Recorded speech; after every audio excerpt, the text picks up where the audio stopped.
Los líderes actuales de recursos humanos tienen que cambiar su chip. Somos quienes acompañan a los líderes en un mejor ejercicio de su liderazgo. Si el futuro de trabajo exige nuestras nuevas habilidades, ¿no deberíamos empezar renovando el Consejo de Administración? Que la gente de recursos humanos entendamos que debemos de hablar el lenguaje del negocio y manejar propuestas en base a datos. Tenemos tantas soluciones que lo transaccional se queda a un lado y lo puedes manejar con un tercero, un muy buen software dentro de tu organización. A lo mejor lo puedes hacer con menos personas, pero empoderados por tecnología, por inteligencia artificial. Si tú logras tercerizar algo de servicios, vas a tener también un beneficio financiero. ¿Qué crees que debe de pasar para que reequilibramos y no olvidemos todo lo bueno que salió en la pandemia? Si tú quieres desarrollar una organización, un equipo de trabajo, tienes que desarrollarte primero tú mismo o tú misma antes de ayudar a otros. ¿Realmente estamos contratando personas con estas nuevas habilidades? ¿Hemos cambiado el chip en nuestra contratación, en nuestra formación? Recursos humanos hoy es el factor clave, el protagonista para que esa cultura de organización siga siendo efectiva. La inversión en talento aún se percibe como un costo y no como una inversión. El 65% de los casos del por qué alguien deja una empresa es... Bienvenidos a The Talent CEO, el podcast donde exploramos la transformación digital, cultural y personal en el mundo de talento.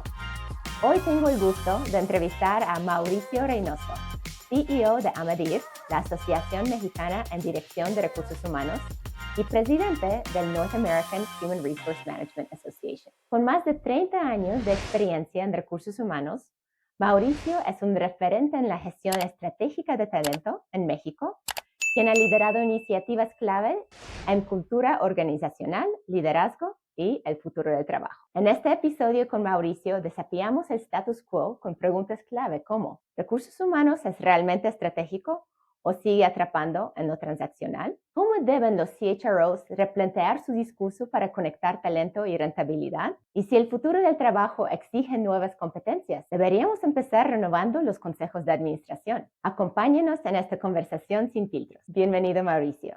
Muchas gracias por la invitación, Vera, a tus órdenes. Pues empezamos con el elefante en la sala, la transformación digital de recursos humanos. A 5 años después de la pandemia, ¿dónde está México? Por ejemplo, en comparación con los Estados Unidos. Mira, no hay duda que la pandemia nos ayudó a acelerar en todos los sentidos y en todas las áreas en las organizaciones procesos de digitalización y Human Resources o recursos humanos no quedó atrás de esto. Al contrario, lo que sí te puedo marcar es que hay una mayor brecha entre las grandes corporaciones, algunas empresas grandes, medianas, y las que no lograron entender que este proceso de cambio hacia la digitalización de procesos y muchas de las soluciones que debemos de proveer en recursos humanos era indispensable. Hoy te puedo decir que las organizaciones que yo puedo marcar exitosas por haber salido adelante de la pandemia son aquellas que con agilidad y adaptabilidad pudieron adoptar y aprovechar todo lo que el mundo digital nos ha beneficiado en realidad para ser más productivos, más eficientes e incluso ya a nivel de talento tener una mejor calidad de vida. Hay una gran brecha. Y en comparación mercado mexicano o latinoamericano en general con lo que ha avanzado Estados Unidos, sí, la brecha es todavía importante, exceptuando grandes multinacionales, como lo decía yo hace un momento, que han ido de la mano de sus grandes corporaciones y corporativos en la transformación digital. Y bueno, hablando un poco, excluyendo los multinacionales y sus estrategias, pero en las empresas nacionales, ¿por qué el Departamento de Recursos Humanos sigue priorizando la automatización operativa, la básica sobre la nómina, etcétera, sobre otras cosas como la analítica avanzada, la toma de decisiones estratégicas, realmente la analítica del talento? ¿Qué nos falta para cerrar esta brecha? Yo creo que ahí coincidirían dos factores, ¿verdad? Uno, la mayor conciencia, sobre todo en pequeñas, medianas y algunas grandes empresas, de la importancia que tiene tomar decisiones en la gestión del talento en base a datos Y lo que hace un gran cambio es eso, que podamos tomar decisiones en gestión de talento en base a datos, diferente a como lo hacíamos cuando yo era todavía incluso principiante en recursos humanos. Muchos de nuestros conceptos y propuestas eran yo siento que, yo creo que la gente dice, Ujú, en fin, ujú. mucho más intuitivo, menos sustentado en datos e información. Hoy tenemos esa información. El primer factor es que los líderes de una organización entiendan y pidan que las decisiones en gestión de talento se basen en datos y apoyen, obviamente, la digitalización de las áreas de recursos humanos para que así sea. Y el segundo factor para mí es la conciencia de mis colegas de recursos humanos en prepararse y desarrollar competencias analíticas para saber que todo lo que se refiere a datos hoy es indispensable. Tenemos que cambiar en recursos humanos de un lenguaje cualitativo, como lo comentaba yo hace un momento, a un lenguaje cuantitativo, que nos permita, sin duda, decir en base a esta tendencia, este promedio, etcétera, las decisiones en materia de talento se toman con mayor objetividad o menos objetividad. Ese es un gran cambio en la mentalidad de mis colegas de recursos humanos. Pensar de manera cuantitativa, no tanto cualitativamente. Y escucho que es un problema pues de dos lados. De un lado, los C-levels, los que están en el comité ejecutivo, pues ya no están acostumbrados a pedir estos números, esos datos de recursos humanos. Ya se acostumbraron a lo cualitativo y pues no exigen lo cuantitativo. Y pues del lado de recursos humanos, aunque hay un sinfín de herramientas ahora que son bastante accesibles en precio para ayudar a medir esas cosas, como que hay una resistencia a adoptarles. O sea, entiendo, hace 10 años a lo mejor pues lo único que existía fueron suites de recursos humanos muy costosos y no había manera de conseguir el presupuesto para esto, pero hoy en día hay tantas herramientas, incluso gratuitas. ¿Qué está pasando allá?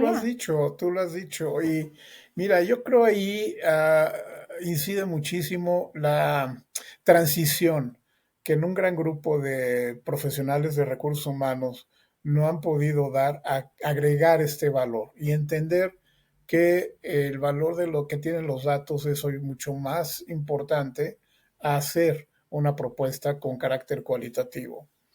Es cierto además que todo lo transaccional, Vera, de verdad, hoy, como bien lo dices, tenemos tantas soluciones que lo transaccional se queda a un lado y lo puedes manejar con un tercero, un muy buen software dentro de tu organización. O sea, todo eso ya tiene una solución que te permite ser más productivo y entonces dedicarte simple y sencillamente, como otras áreas lo hacen, a analizar los datos.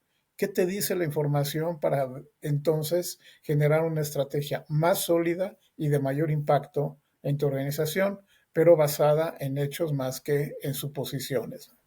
Entonces, para cerrar la brecha, pues una de dos cosas tiene que pasar. O los líderes actuales de recursos humanos tienen que cambiar su chip para un chip mucho más analítico, o necesitamos ver alguna rotación para que las nuevas generaciones que pues ya crecieron con esos datos como muy a la cercanía, pues que tomen esos puestos de liderazgo y empiezan a liderar con números y con lo cuantitativo y no con lo cualitativo.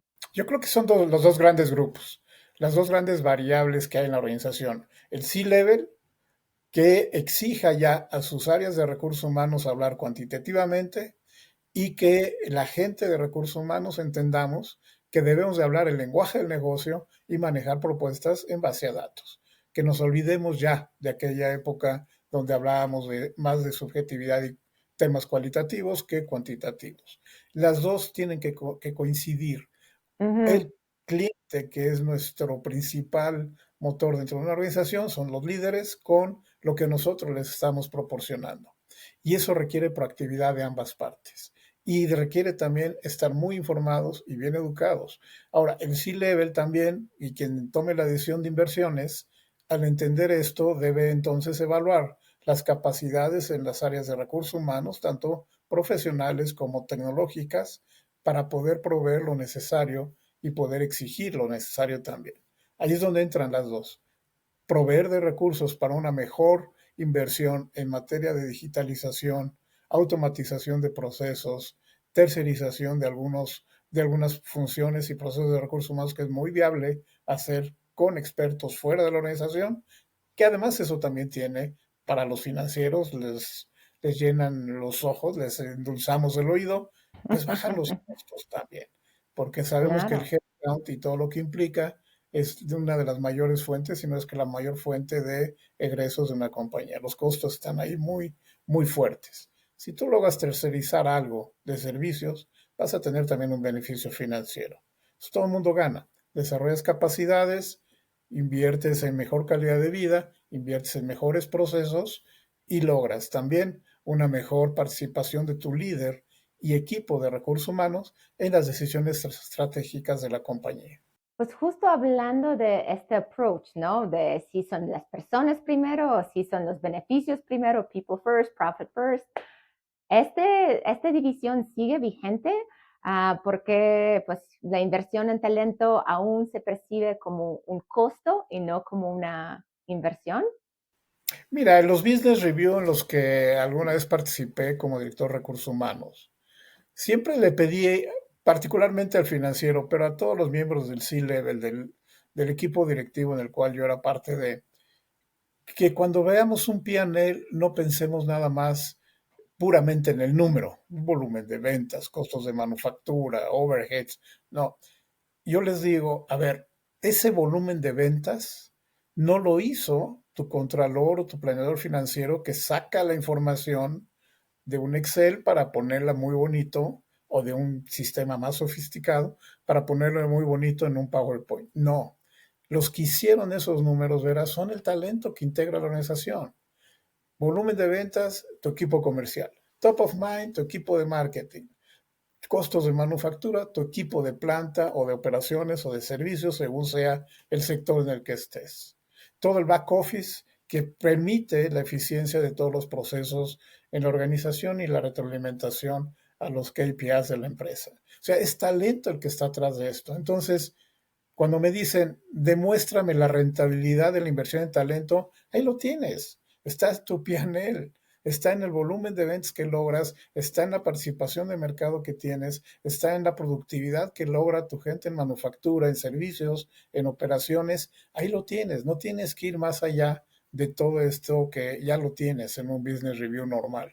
Eso cambia totalmente el chip y la mentalidad de los ejecutivos empezando por el financiero y el CEO y del resto de los directivos. Ahí endulzamos también el oído, valga la expresión, al comercial, porque dice, es cierto, ese número lo logré junto con mi equipo comercial. O el director de manufactura o de operaciones que dicen, es cierto, ese número lo logré con mi equipo de planta o de sucursales bancarias, o en fin, de donde sea el sector al que estemos refiriéndonos.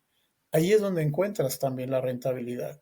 Hay procesos también que necesitas, cuando ya tienes una buena infraestructura de datos, ligar ese impacto que tienes con el resultado específico que te da un retorno de inversión. Por ejemplo, programas de entrenamiento.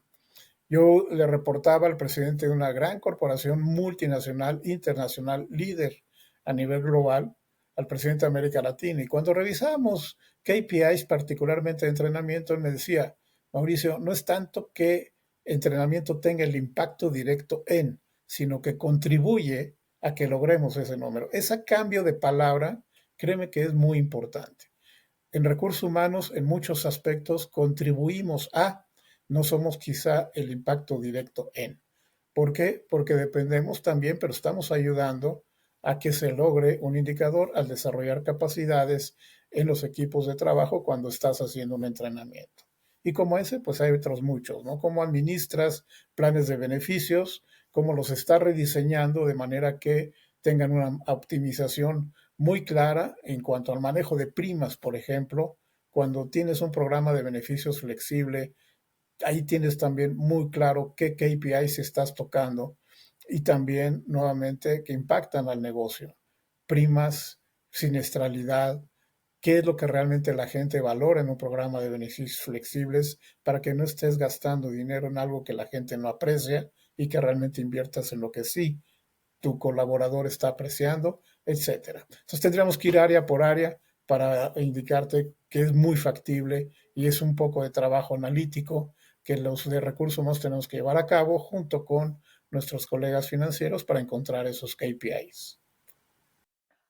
Y justo hablando de este nuevo lenguaje de recursos humanos hacia el comité ejecutivo, cómo endulzar los oídos ligando el talento al PNL de la empresa. Pero yo creo que a grandes rasgos sí se sucede, pero el problema es cuando ya empiezas a meterse al detalle. Bueno, entonces dame un KPI de talento que correlaciona con mis ventas, con mi abastecimiento, con mi, no sé, utilidad como de mi capacidad. Y justo allá es donde carecemos de estos KPIs de talento y no se puede hacer este vínculo entre el KPI del talento y también el KPI del PNL. Entonces, justo allá es donde necesitamos esta analítica más avanzada para demostrar, pues, a lo mejor no es el único factor, pero cómo demostrar esta atribución de lo que está haciendo recursos humanos a cómo mueve el número y no de alto nivel, como a nivel mucho más detallado operativo. Sí, porque justo precisamente en tu ejemplo, el trabajo que tenemos que hacer en recursos humanos es, si yo estoy a cargo de un programa de entrenamiento, si yo veo que hay que desarrollar capacidades de liderazgo, de comercialización, negociación, etcétera, lo tienes que llevar al nivel más elemental, por ejemplo, de comportamientos. ¿Cuál es el comportamiento que te va a dar qué resultado? ¿En qué nivel está hoy tu equipo o individualmente alguna persona, etcétera? Y cómo lo vas a ir llevando hacia el nivel deseado de ejecución, pero en términos de comportamientos. Cuando llegas a ese nivel muy específico, ya tienes allí automáticamente el KPI, por ejemplo, cómo contribuyes al logro de que una negociación con un proveedor o con un cliente sea más exitosa que en otros casos. Que estás trabajando en los comportamientos directamente, que son los que más valen en un proceso de negociación, siguiendo el ejemplo.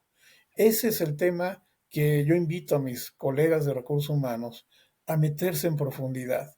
Hoy los objetivos que nosotros debemos de perseguir deben ser muy cuantitativos, pero entendiendo que estamos transformando cultura organizacional, por ejemplo, en cuestión de liderazgo, qué es el estilo, cuál es el estilo de liderazgo que la cultura de esta organización requiere, cuál es el tipo de comportamientos y valores, principios, etcétera, que esta organización requiere en función de su cultura. Después de la pandemia, Vera, el tema de redefinición de principios, propósito, misión y en general cultura de una organización cobró mucho mayor fuerza en empresas que están muy conscientes de que gracias al talento fue que pudieron sobrevivir y superar todos los retos que una pandemia nos trajo. Contracción de mercado, trabajo remoto, contracción también en líneas de distribución, en fin, todo lo que vivimos hace 5 años, eso nos permitió cambiar muchas formas de trabajo. Que aprovecho y abro un paréntesis, parece hoy, en 2025, que se nos está olvidando mucho de lo que aprendimos. Estoy viendo retrocesos, entre comillas, en estilos de liderazgo, tomas de decisión. Ya se nos olvidó lo importante que es gestionar talento, independientemente de si estás o no en un entorno tan adverso como una pandemia. De todas maneras, hoy estamos en un entorno de incertidumbre enorme. Entonces, más vale que desarrollemos competencias, que nos sintamos cómodos con la ambigüedad, que actuemos con agilidad y que actuemos con adaptabilidad lo suficientemente rápido por los cambios tan severos, continuos que estamos viviendo en el entorno. Se cierra el paréntesis. No, pues hay que tocar el tema. Yo creo que es muy importante porque la pandemia trajo muchos cambios. Por ejemplo, el trabajo remoto, que tiene sus beneficios, tiene también sus desventajas, porque pues de un lado sí es más productivo, pero del otro lado produce un burnout digital, produce pues esta poco sentido de pertenencia ¿Crees que pues ya lo estamos viendo o simplemente como es el tope del iceberg que estamos viendo ahora en términos de salud mental, todos esos cambios hacia el digital que nos llevó la pandemia? Yo creo que por un lado, todo el tema que estamos hablando hoy del bienestar integral de los colaboradores llegó para quedarse y llegó un poquito tarde con respecto a la época en que yo era director de recursos humanos. Esto siempre fue importante, ¿verdad? Cuidar la salud mental, emocional, financiera, física de los colaboradores es fundamental. Está más que comprobada que la correlación que existe, Gallup lo tiene, la correlación que existe entre un alto bienestar de colaboradores y resultados de un negocio, una organización, es directa. Eso es muy importante que todos los equipos de liderazgo lo conozcan. Segundo, no se nos olvide que los miembros de un C-Level son seres humanos, son personas también. Entonces están sujetos también al burnout, a temas de salud mental, a temas de salud física, etcétera. Luego se nos olvida y le exigimos a los líderes que, que hagan, digan, promuevan, comuniquen. Se nos olvida que también tienen, como lo demostró la pandemia, vulnerabilidades que hay que atender. En ese sentido, yo uso un ejemplo que me parece muy gráfico en este caso, Vera, sobre todo para los quienes ejercen liderazgo, y es las instrucciones que te dan cuando tú estás por despegar en un avión. La instrucción que te da la tripulación es muy clara. Te hablan del cinturón de seguridad y otros temas, pero hay una instrucción muy básica que siempre que la escucho pienso en los líderes o en las personas. Cuando hay un cambio súbito de presión en la cabina, saltarán unas mascarillas de oxígeno. Y ahí viene la clave. Antes de ayudar a otros, póntela tú primero. Eso es lo que le digo a los líderes y a todas las personas. Si tú quieres desarrollar una organización, un equipo de trabajo, tienes que desarrollarte primero tú mismo o tú misma antes de ayudar a otros. Y ahí es donde entra la clave que no quisiera yo que se perdiera, como veo que ya está disminuyendo el interés post pandemia. Los líderes estaban muy conscientes de mejorar, de fortalecer su estilo de liderazgo, de adaptarlo, pero hoy, 5 años después de la pandemia, como que la presión de los resultados, la incertidumbre del entorno y otras muchas variables, muchas de ellas fuera de nuestro control, nos están presionando a comportamientos de control. Y eso nos lleva, por Ujú. ejemplo, a no aprovechar un esquema híbrido de trabajo remoto y presencial. Cuando me dicen, es que, Mauricio, no vamos a perder sentido de pertenencia. ¿Tú crees que por tener una persona sentada 8 horas al día en una oficina, que para llegar a esa oficina invirtió 2 horas de tráfico, 1 hora de tráfico, como es el caso de la Ciudad de México, y el regreso a su casa, 1 hora o 2 horas, dependiendo del tráfico también, ¿te vas a fortalecer el sentido de pertenencia? No, es la manera en que el líder actúa, la que crea, fortalece el sentido de pertenencia a través de un liderazgo congruente y un estilo de liderazgo adecuado. Entonces yo invito a las organizaciones y a los líderes a pensar y repensar cómo mantener un esquema híbrido de trabajo para funciones que son susceptibles a trabajarse de manera remota, porque no todas, obviamente, son susceptibles de trabajo remoto, como puede ser un médico haciendo una cirugía, como puede ser un piloto piloteando un avión, etcétera, pues son trabajos que tienes que estar, ¿no? Y lo mismo, un operador en una planta de manufactura, tienes que estar. Un cajero o un funcionario en una sucursal bancaria, tienes que estar. Esos requieren también un tratamiento y un cuidado muy específico, muy particular.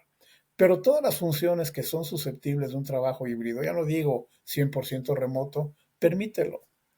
Y que no salga ese lado controlador del líder de quiero tener a todo mi equipo aquí para tenerlos aquí y ver que están trabajando.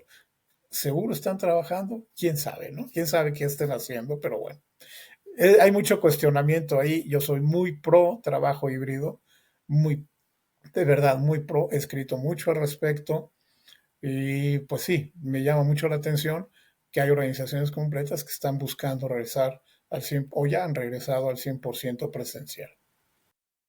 Es muy interesante lo que mencionas.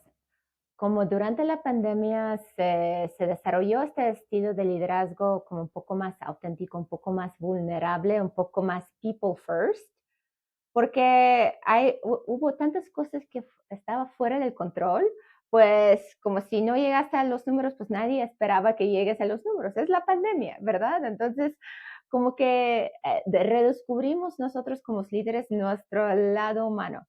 Ahora, se acaba la pandemia, se acaba como la justificación de por qué no llegaste a los números, bueno, fue la pandemia, y ahora regresamos a nuestros malos hábitos, ¿verdad? Como esta parte de control, lo tengo que tener enfrente de mí para ver que estás de verdad trabajando, etcétera. A lo mejor este liderazgo un poco más directo, un poco más profits first, and people second, ¿verdad? ¿Qué crees que debe de pasar para que pues reequilibramos y no olvidemos todo lo bueno que salió en la pandemia? Mira, yo creo que, y te puedo poner ejemplos de organizaciones que sí han capitalizado sus aprendizajes a raíz de lo que vivimos en la pandemia, pero son las menos.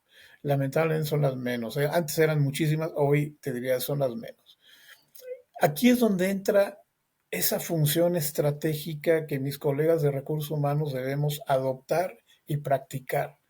Nosotros realmente somos custodios de la organización en términos de compliance y otro tipo de políticas, pues sí es cierto, pero también somos quienes acompañan a los líderes en un mejor ejercicio de su liderazgo. Entonces, entra en acción nuevamente lo que hemos comentado. Primero, conoce muy bien tu negocio. Segundo, maneja un lenguaje cuantitativo. Tercero, desarróllate tú mismo como líder de recursos humanos o profesional de recursos humanos si no eres todavía la cabeza de la función, pero prepárate y desarróllate para que estés un paso adelante en materia de liderazgo de lo que son tus clientes internos, que son todos los que ejercen liderazgo en una organización. Cuarto, acércate y escucha muchísimo a la gente. Con datos y con información puedes llegar a hacer propuestas y demostrar. Bueno, y eso implica que los profesionales de recursos humanos nos preparemos y estemos muy fuertes y sólidos en People Analytics. En general, Data Analytics, pero en particular People Analytics para poder generar estas propuestas. Yo creo que estas 5 acciones que nacen de un profesional más moderno y muy, muy necesario en las organizaciones pueden lograr lo que tú estás comentando. Recursos humanos hoy es el factor clave, el protagonista para que esa cultura de organización siga siendo efectiva. Me comentan mucho acerca de la dificultad que hay para atraer talento, para retener talento. Claro, si no estás cerca de la gente, si no comprendes muy bien por dónde están hoy las necesidades individuales, vas a tener problemas de atracción y retención de talento. Y eso implica un liderazgo muy fuerte, muy sólido, congruente con la cultura de tu organización. Tuve la fortuna en diciembre de platicar con un CEO de una empresa mexicana basada en Guadalajara que me dejó gratamente impresionado. No tiene rotación, tiene más de 3,000 colaboradores en su compañía, tiene influencia a nivel nacional e internacional en mercados muy competidos y le está yendo muy bien. ¿Por qué? Porque él está cerca de la gente como CEO. Porque él y su equipo de liderazgo saben escuchar y toman en cuenta lo que la gente le está queriendo decir y hacia dónde van. Tom Hack, que dirige el HR Training Institute en Países Bajos, ha insistido mucho en que una de las tendencias importantes en materia de gestión de talento es casi personalizar las propuestas de valor al colaborador de acuerdo a sus necesidades. Te sorprendería hoy, por ejemplo, que hay personas que en sus gastos médicos mayores buscan privilegiar también que haya una cobertura para sus mascotas, por ejemplo. Hace Los 10 años, perrijos. sí, claro, hace 10 años como director de recursos humanos no veía yo eso. Hoy ya es una prevalencia interesante en lo que la gente está buscando en sus planes de beneficios dentro de las organizaciones. Hay que entender todos esos cambios y eso requiere, sí, un equipo de liderazgo más cercano a la gente, pero muy promovido desde recursos humanos que así sea. Antes de seguir, te invito a suscribirte a The Talent CEO. Si estás construyendo un consejo, una empresa, liderando un equipo o buscando inspiración para tu carrera, este podcast es para ti. Volvemos con más de esta historia que vale la pena escuchar completa.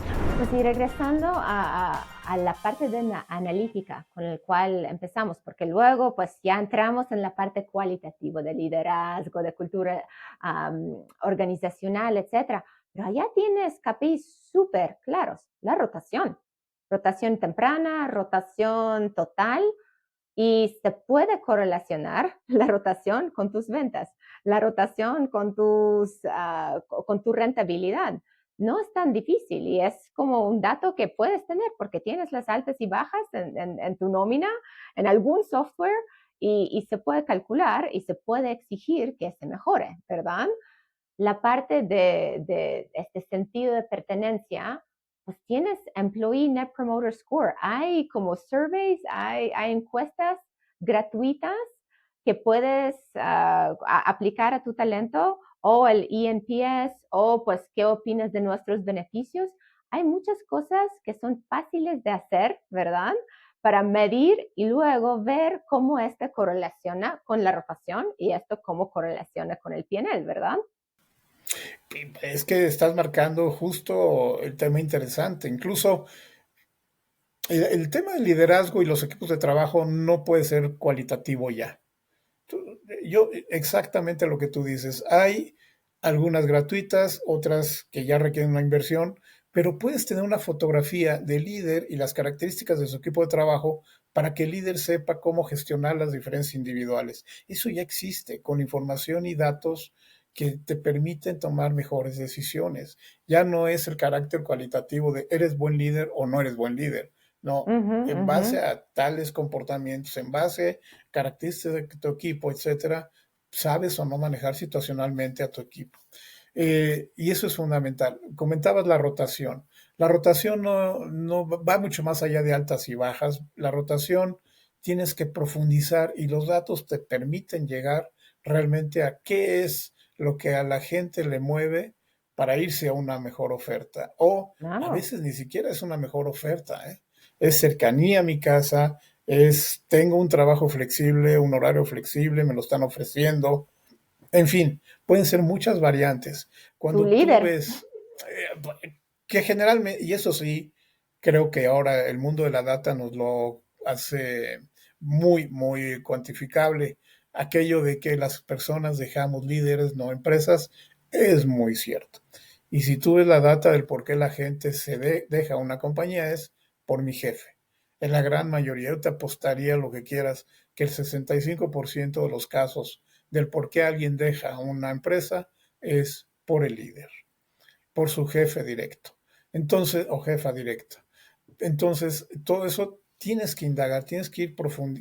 Cuando tú hablas de rotación, tienes que medir todo. Cuándo es voluntaria, cuándo es involuntaria, y de ahí desglosarla en todas las posibles causas significativas para que puedas tomar mejores decisiones. ¿Cuáles fueron por jefe? ¿Cuáles fueron por distancia geográfica? ¿Carga de trabajo? ¿Razones familiares? No lo sé.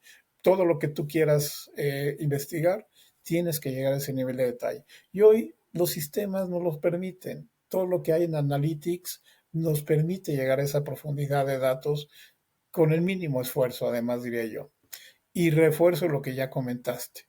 No necesitas grandes inversiones. Hay muchas soluciones gratuitas que puedes ya aplicar hoy para perfilado y assessment de estilos de liderazgo, de equipos de trabajo y su correlación o su integración a un líder, a un estilo, cultura organizacional, principios, valores, etcétera. Ya lo puedes manejar en el mundo de analytics que hoy tenemos disponible, con o sin inversión. Claro, y a lo mejor cuando eres una empresa pequeña, mediana, eso te sirve. Algo que yo he notado con empresas grandes es que se llenan de un chorro de diferentes softwares que tienen un parchecito por aquí, por allá, etcétera, etcétera, y luego vuelven al otro problema de que los datos no se hablan, no se integran y no puedes ver la fotografía completa de cómo está evolucionando tu ciclo de talento desde la contratación hasta la encuesta de salida y dónde estás parado, porque pues no hay manera humana de que manualmente vas a unificar 10 bases de datos distintos para ver esta fotografía completa. O sea, eso es como el reto del segundo paso cuando empiezas a utilizar esos softwares, ¿Qué nos puedes decir de esto? ¿Qué podría ser accionable? Sí, yo también he visto una cierta evolución, aún no me convence del todo, pero por lo menos hay un avance en estos grandes proveedores internacionales de origen alemán, estadounidense, en fin, que manejaban muchísimas soluciones a nivel de cadena de valor, a nivel de módulos financieros, etcétera. Y de repente se dieron cuenta de que las organizaciones requeríamos también módulos para recursos humanos y gestionar talento, pero no simplemente en la parte administrativa y transaccional, sino también la parte estratégica. Y por fin evolucionaron también en eso. Yo lo que le diría, y mira, que es lo viví, lo que tú acabas de decir, lo viví como director de recursos humanos en un afán de realmente de digitalizarnos y sacar el mayor provecho de productividad, etcétera. Si el proveedor global de la compañía solamente veía cadena de valor y algunos y módulos financieros de manera muy sólida, pues buscábamos todo aquello que se pudiese hablar con ese software que es como un Ferrari, pero para otras funciones, no tanto para recursos humanos, cómo se podían hablar los diferentes software o soluciones que podemos encontrar a nivel local o incluso internacional. Hoy es diferente, sí, ya se ha evolucionado en eso, pero de todas maneras, yo lo que le diría a mis colegas también de recursos humanos es, si estás una gran corporación con una solución global, hay que saber exigir lo que necesites para tú tomar tus decisiones. Y si no las encuentras ahí, ya hay muchísimas soluciones también que tienen interfase muy directa con los, por ejemplo, con los SAP, que es una plataforma y una organización muy sólida en soluciones de negocio. Aquí hay una característica importante, Vera, que también hay que compartir. Esas grandes soluciones también están aprendiendo a ser flexibles, porque en materia de recursos humanos tienes muchísimas variables ya también a nivel regional, local, que hay que considerar y que hacen particular una solución para un mercado específico. Quiero decir, quizás para México en materia fiscal, laboral, etcétera, necesitas una solución diferente a la que puedes tener en Argentina o con particularidades muy específicas a la que puedes tener en Brasil, Colombia, hablando del mercado latinoamericano, igual africano, asiático, el que sea. Entonces, estas grandes proveedoras de soluciones a nivel global, de grandes plataformas para los negocios, también han entendido que requieren ser ágiles y adaptables para solucionar justamente los temas particulares a nivel nacional, regional, etcétera. Y ahí es donde entramos también como recursos humanos, buscar realmente esa solución con una interfase correcta para que la organización también nos apoye y se puedan hablar los sistemas que estamos nosotros buscando implementar. Pero las soluciones están. Hay que tomar simplemente la decisión proactivamente de considerarlas con los resultados más tangibles y cuantitativos que te pueda dar cada solución.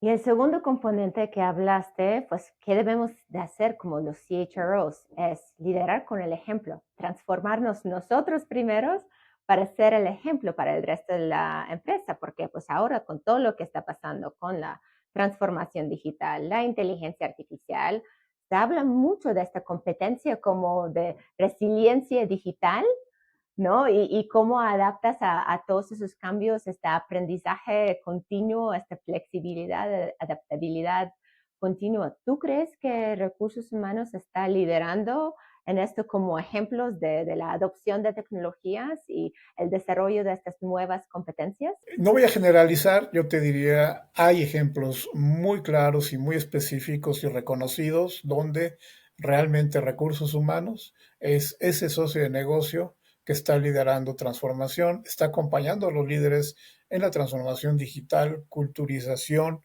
en materia de automatización de procesos, de vivir esta nueva etapa en la cual estamos yendo rápidamente a que el mundo digital nos ayude, no nos reemplace, nos ayude.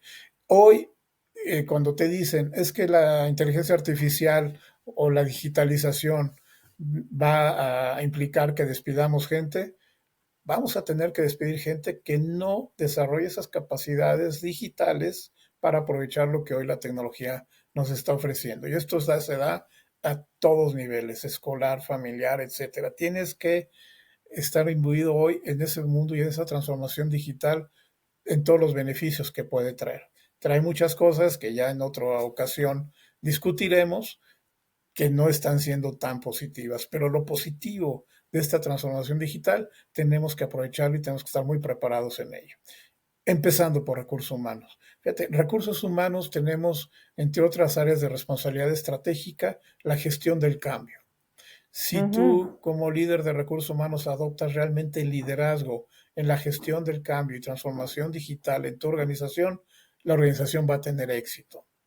Antes de la pandemia yo conocí de un caso en un banco internacional muy importante que llevaba años buscando que la gente aceptara un cambio muy importante y de raíz en los sistemas de reporteo y manejo financiero del propio banco. Imagínate lo que es eso en un banco. Es un cambio enorme. Y la principal resistencia, ¿dónde estaba? En la gente. Entonces viene un cambio importante en la dirección de recursos humanos, parte del equipo cambió también para ayudar y gestionar el cambio en esa organización. Eso es uno de los temas que hoy están en nuestra agenda como recursos humanos. Ayudar a los equipos de liderazgo en la gestión del cambio en las organizaciones para aprovechar esta transformación digital que nos trae muchísimos beneficios para todos. Y bueno, hablando un poco de la transformación digital, ¿realmente estamos contratando personas con estas nuevas habilidades? ¿Hemos cambiado el chip en nuestra contratación, en nuestra formación? Otra vez depende un poco, hay ciertos líderes que sí, pero la gran mayoría todavía sigue contratando y sigue formando de lo de siempre, con los procesos de siempre. En un estudio que se empezó desde 2023, la conciencia en los CEOs de empresas de 300 empleados a 80,000 empleados es evidente que ya traen esta directriz hacia las organizaciones. Todos los que se vayan contratando a esta organización ya deben de tener capacidades digitales o bien entrar en un proceso de desarrollo de capacidades digitales que es parte de tu gestión del cambio en la organización. Y eso en las grandes corporaciones, bueno, en las empresas te digo de 300 personas hasta 80,000 que fue parte de ese estudio. Todavía nos queda que las pymes, que son un gran motor económico, particularmente en México, depende también del tipo de organización, pero en general te diría, están todavía muy atrás y consideran recursos humanos en su papel más básico y transaccional que te puedas imaginar. Contratar, correr, pagar y vámonos, y se acabó. Ahí es donde se necesita también apoyarles en una transformación. También veo algo muy distinto en las startups que están creciendo, incluso llegan a nivel unicornio. ¿Qué quiero decir? Que estos emprendedores, en su gran mayoría, me atrevería también a decir que está más o menos en el mismo rango de porcentaje, por lo menos un 63-65% de ellos, ya nacen con la conciencia de la importancia de la gestión de talento y lo que quieren encontrar en quienes se integren a sus organizaciones y a sus startups. Ya nacen con ello. Muy acompañados también, si es que ya levantaron capital, de los fondos de inversión que ya están exigiendo también calidad de talento en esas startups y en esos emprendimientos. Pero todavía nos quedan organizaciones que están muy lejos. Yo te diría, Vera, la brecha cada vez se va abriendo más y más entre los que sí traen ya esta práctica, esta conciencia y lo están haciendo con los que no lo están haciendo. La brecha se está abriendo de una manera bueno, se ha abierto ya de una manera muy significativa. Y justo esta brecha es la brecha de competitividad en las empresas, porque al final del Correcto. día, como tú bien dices, si todavía no has captado esta idea de que pues no es la inteligencia artificial que te va a pues robar tu empleo, son la gente que saben cómo utilizar la inteligencia artificial y ser mucho más eficientes. Son estas personas que van a ganar pues que van a ser contratados y van a poder hacer más. O sea, si todavía no has dado cuenta de esto, pues eso es la diferencia entre un PNL eficiente y no eficiente.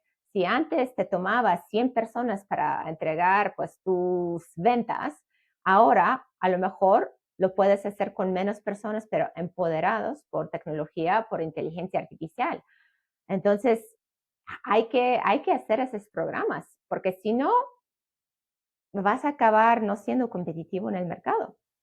Tú lo has dicho. Y hay que romper el círculo vicioso que algunos empresarios todavía tienen, incluso quizás directores de algunas corporaciones, los menos, pero muchos sí en medianas, pequeñas empresas y algunas grandes. Hay que romper el círculo vicioso de yo, tráeme nada más la gente que me ayude a sacar lo que tengo que sacar, porque ya está ahí.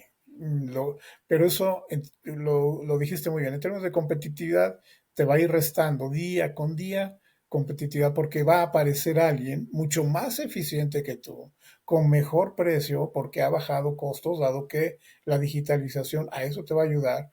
La inteligencia artificial te va a ayudar a mejorar tus procesos de atracción de talento, vas a tener con mejor precisión el talento que requieres para ciertas responsabilidades gracias a la inteligencia artificial.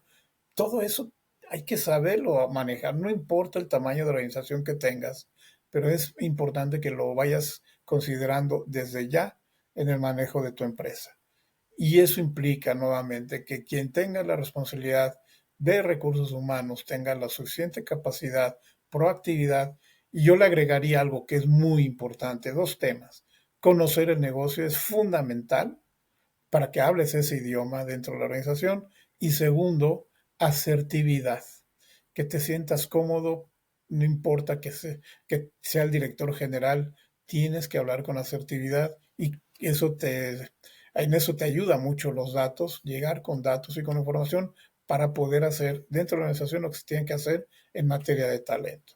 Entonces es un gran cambio también para recursos humanos, lo es, se ha logrado en muchas corporaciones, se ha logrado, pero repito, la brecha entre los que sí y los que no es muy amplia y se sigue ampliando lamentablemente. Y hablando de estas exigencias, si el futuro de trabajo exige nuestras nuevas habilidades, ¿no deberíamos empezar renovando el consejo de administración? ¿No siguen los mismos perfiles que siempre ha tomado las decisiones para un mundo que ya cambió? Qué gran tema.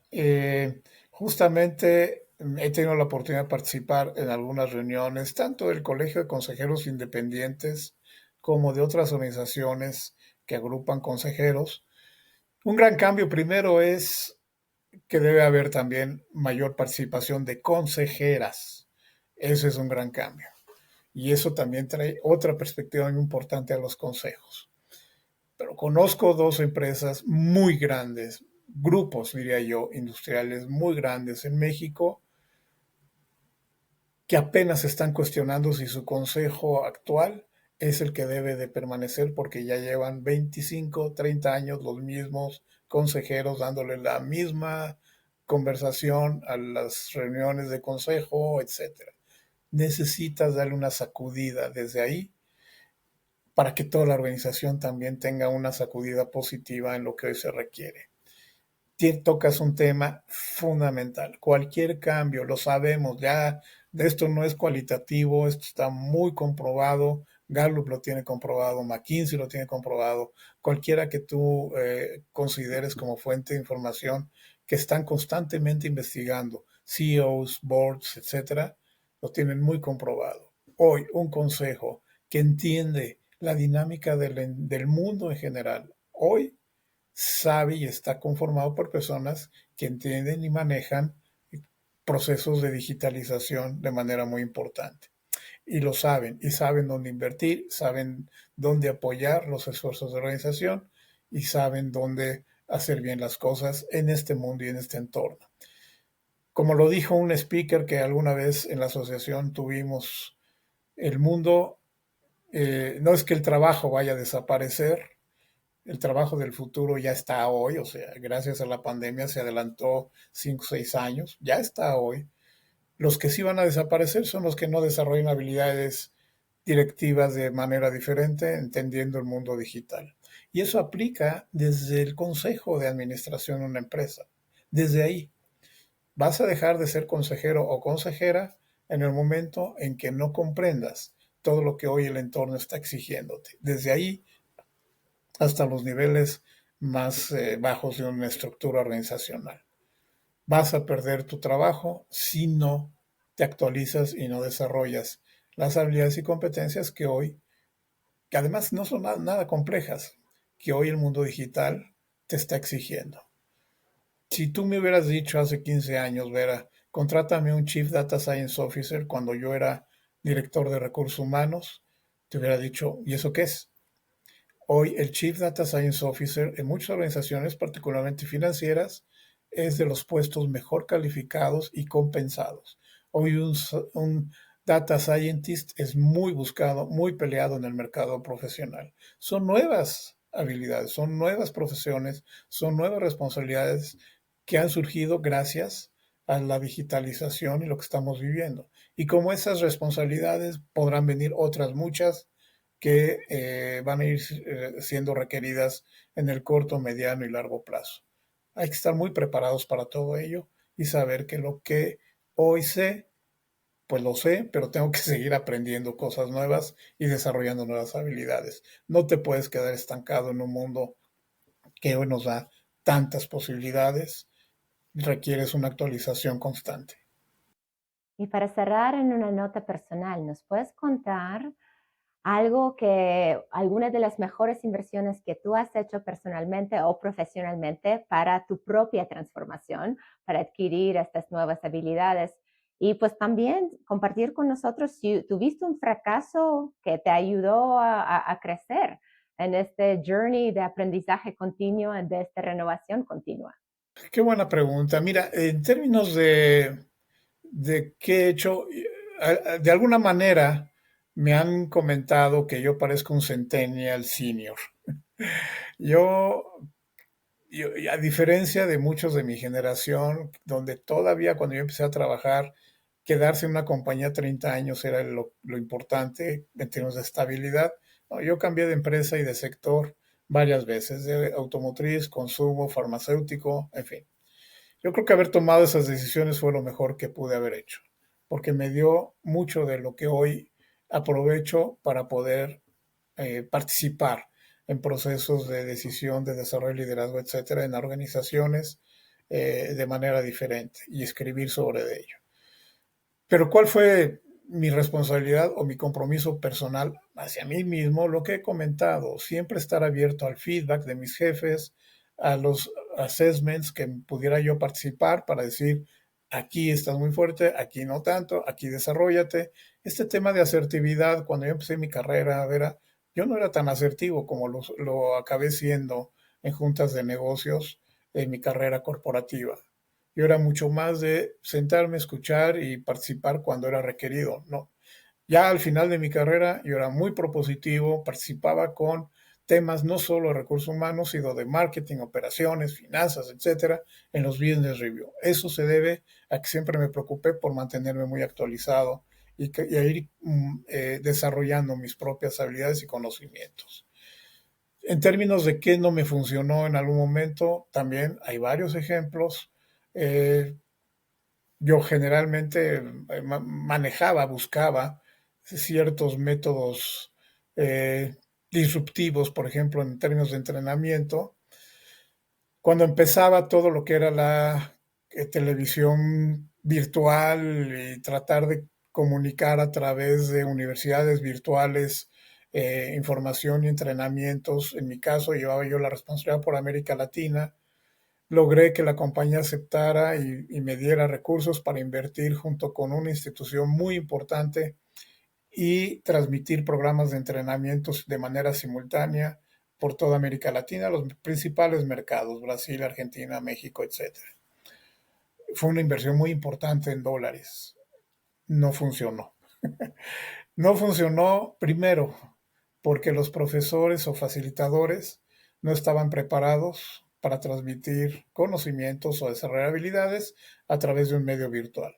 Segundo, no teníamos la solidez tecnológica que hoy tenemos, como lo que estamos haciendo ahora, para poder conectar de manera remota y que nuestras ideas se transmitan simultáneamente con nuestros labios, etcétera, que no haya un retraso como en aquel entonces había, que la persona decía algo y tenías que esperar unos segundos para que te llegara el sonido cuando ya habías visto que la persona ya había dicho algo.